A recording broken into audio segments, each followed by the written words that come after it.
While Congress should eliminate all energy subsidies, not just renewables. Imagine a future where every taxpayer dollar spent is truly serving the common good rather than skewed by favoritism or outdated priorities. That's the core of the controversy surrounding energy subsidies in the US. But here's where it gets controversial. While much attention is given to ending subsidies for renewable energy sources like solar and wind, a much more significant issue lies elsewhere. Why are subsidies for fossil fuels, which cost taxpayers billions annually and contribute heavily to pollution and climate change, still maintained or even expanded? It's a question that deserves honest discussion. Every year, the government directs approximately $10 billion to $15 billion toward the fossil fuel industry through a combination of tax breaks, direct government spending, including infrastructure support, and below-market leases on public lands. These advantages are sometimes labeled as corporate welfare because they distort market competition and favor certain industries over others. What's startling is that these subsidies impose hidden costs on taxpayers. The increasing expenses related to pollution cleanup, health impacts, and climate-related disasters, costs that are passed on to society rather than the polluters. And despite the harmful externalities, recent legislation has actually increased support for fossil fuel companies. For instance, some policies have rolled back royalty payments on oil and gas extraction on public lands to rates from nearly a century ago, effectively giving away public resources cheaply. Furthermore, new tax credits have been introduced for drilling costs and related activities, while existing incentives have been amplified to encourage more aggressive extraction practices, such as using carbon dioxide to get more oil out of the ground. Even more astonishing is the support given to the coal industry. Recent bills have cut royalty payments on public land to record lows and added tax breaks for metallurgical coal, which is primarily exported abroad, especially to countries like China and India, where it's used for steel production, industry that relies heavily on carbon-intensive processes. This pervasive support for fossil fuels raises fundamental questions about fairness and environmental responsibility. Why are we effectively subsidizing industries that contribute so heavily to health problems and climate change, and doing so at the expense of cleaner, safer sources of energy? Of course, some argue that all forms of energy, whether fossil fuels, nuclear, or renewables, should receive equal treatment in the form of subsidies to foster an environment of true market competition. Subsidies distort prices, protect less efficient options from natural market forces, and divert public funds away from innovative, sustainable solutions. While initial support might help nascent industries get off the ground, long-term reliance on these handouts can entrench political favoritism, suppress true innovation, and place an unnecessary burden on taxpayers. Pulling subsidies from the fossil fuel industry would level the playing field, compelling energy producers to compete based on the true value of their products, cost, efficiency, and sustainability, rather than government favors. Such a shift would not only reduce wasteful government spending, but also promote cleaner, more affordable energy options driven by real demand. The inconsistent policies that favor certain industries over others lead to higher energy costs for consumers and, in the long run, hinder progress toward a sustainable future. If we stopped subsidizing our most profitable and oldest energy industries, we could significantly cut the federal deficit while freeing up funds for crucial public initiatives. It's a matter of adopting smarter policy, creating more equitable and transparent energy markets that lead the world in clean energy innovation. Although eliminating all subsidies is a tough political challenge, sustained collective action by individuals, communities, and advocacy groups can build the momentum needed for meaningful change. The time has come for Congress to commit to phasing out every form of energy subsidy, not just the things that sound good politically or feel convenient.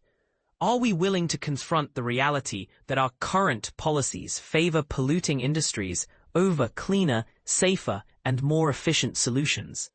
What steps do you think could accelerate this transition? Drop your thoughts and join the conversation. Trump's Egg Bill: How NextEra is thriving in the new energy landscape. In a bold assertion, NextEra Energy's leadership claims that the recent legislation, known as the One Big Beautiful Bill Act, is not only challenging, but also beneficial for the renewable energy sector. During a recent earnings call, John Ketchum, the president, CEO, and chairman of NextEra Energy, expressed confidence that the company is strategically positioned to protect its renewable energy initiatives from the anticipated early phase-outs of tax credits. He believes this will enable NextEra to capture a larger market share in the coming years. Ketchum emphasized that NextEra is perpetually engaged in construction activities, which he believes will allow the company to secure its projects through 2029. This proactive approach is expected to attract more customers in 2028 and 2029, particularly as the costs for competing developers are projected to rise during that period. Moreover, NextEra is looking to leverage the increasing demand for new gas and nuclear energy generation. However, Ketchum noted that it is still premature to make predictions about customer requirements beyond the year 2030. Interestingly, while the One Big Beautiful Bill was designed to curb the expansion of renewable energy, NextEra's executives remain optimistic about their prospects. During the QA session with analysts, CFO Michael Dunn dismissed claims that the reconciliation bill would create a detrimental cliff for renewable energy projects. He argued that the legislation merely alters the existing rules, allowing the company to continue developing the essential energy infrastructure that the nation requires. Ketchum expressed his belief that NextEra could benefit from the law's provisions, which allow projects that commence construction before July 4, 2026, to secure tax credits until 2029. However, he cautioned that smaller developers might face challenges in accessing the necessary capital and starting construction by the deadline, potentially reducing competition for NextEra Energy resources in the years 2028 and 2029.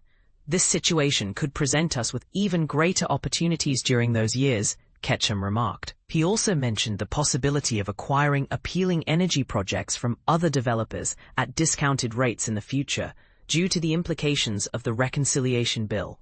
Despite Ketchum's optimistic outlook, analysts on the call expressed skepticism regarding his assertions about the company's ability to retain tax credits for its projects. Following the earnings call, NextEra's stock price experienced a nearly 5% decline, even though the company had surpassed second-quarter earnings expectations. Analysts from Jefferies pointed out that there are significant long-term challenges facing NextEra, noting that company executives were hesitant to address inquiries about long-term earnings forecasts. Since April, NextEra Energy Resources has secured contracts for 3.2 gigawatts of new projects, a commendable figure, but Jefferies analysts suggested that this does not necessarily indicate a surge of customers flocking to NextEra ahead of the new tax credit deadlines. They observed that most of these new projects are scheduled to commence operations after 2028. Furthermore, orders for new wind projects are reportedly slowing and are not on track to meet NextEra's sales goals, according to Jefferies. In contrast, demand for energy storage solutions is on the rise, now constituting approximately one-third of the company's nearly 30-gigawatt development pipeline, as noted by Dunn. NextEra continues to pursue the development of new natural gas generation and maintains an interest in nuclear energy, with a dedicated team focused on small, modular reactors. The company is also exploring the possibility of reopening the Duane Arnold nuclear power plant in Iowa, although a final decision regarding its future has yet to be announced.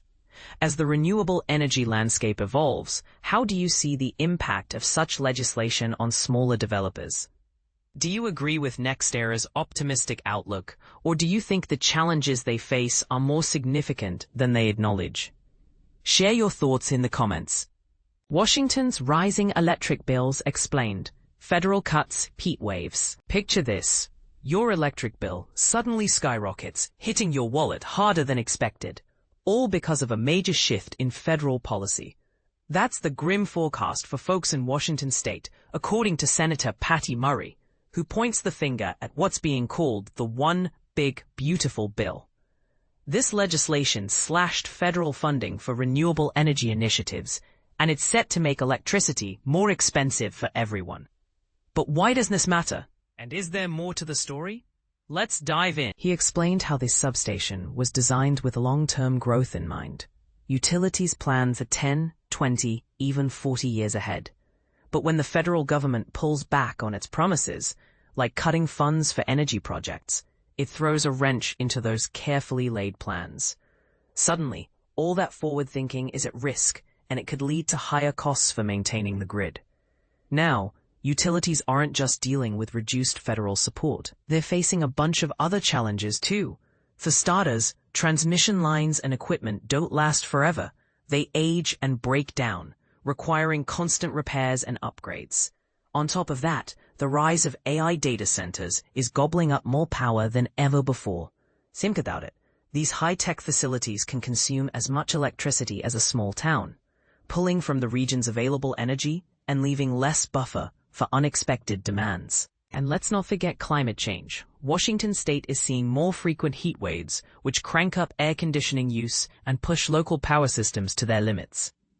During these hot spells, utilities often have to buy extra electricity from the open market at premium prices, which, of course, gets passed on to consumers. But here's where it gets controversial. The chances are increasing that Washington and California could both swelter under heat waves at the same time. If that happens, there might not be enough power to go around, potentially leading to brownouts or blackouts.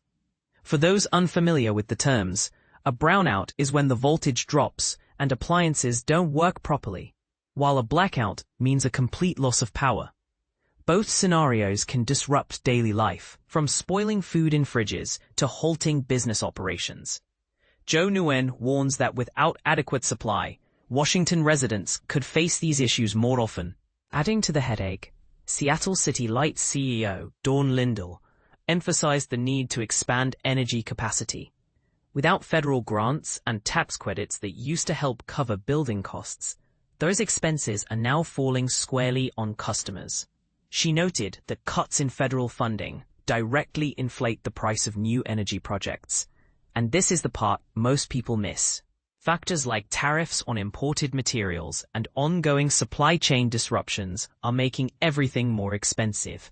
For example, tariffs can add extra costs to components needed for power infrastructure, while supply chain issues might delay projects or force companies to pay more for scarce resources. As a result, Lindell predicts that residents can expect noticeable rate hikes for the next decade or so, and it's not just Seattle. This could affect many areas across Washington state. Interestingly, when reached out to, the U.S. Department of Energy didn't provide any comment, which leaves room for speculation. But here's a subtle counterpoint to consider. While federal cuts are a big problem, some might argue that states could innovate locally, perhaps by investing in community-based renewable sources like solar panels on rooftops or wind farms. Could this reduce reliance on federal aid and make energy more resilient? So, what do you think? Is federal funding the key to keeping bills in check? Or should Washington focus more on homegrown solutions? Do you believe these rate increases are unavoidable? Or is there a way to avoid them? Share your thoughts in the comments. I'd love to hear if you agree or have a different take.